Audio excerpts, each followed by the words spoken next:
যে আব্বু ডিসাইড করেছে তো 20,000 25,000 এর মধ্যেই ছিল তো সবার মিলে আব্বু নিজে যেমন কখনো আগে কিনে না, আগে আমারটা, তারপর আমার বড় ভাই বোনেরটা, তারপর আম্মুটা, তারপর 2 টাকা বাঁচে তাহলে আব্বু নিজেরটা করে।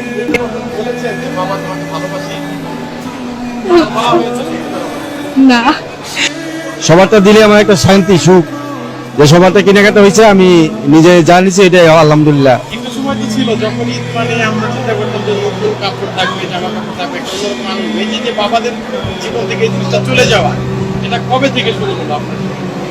এখন ছেলে মেয়ে বড় হয়েছে, এখন ওনাদের একটা ভবিষ্যৎ আছে, ওনাদের জন্য চিন্তা করলে আমাদের আমাদের এটা মাইনে নিতে হবে, এটাই আমাদের মাইনে নেওয়া উচিত।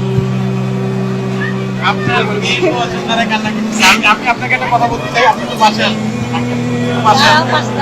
আপনি বলেছেন যে আপনি এখন পর্যন্ত আপনার বাবাকে কখনো বলতে পারেন না যে আপনি আপনার বাবাকে ভালোবাসেন।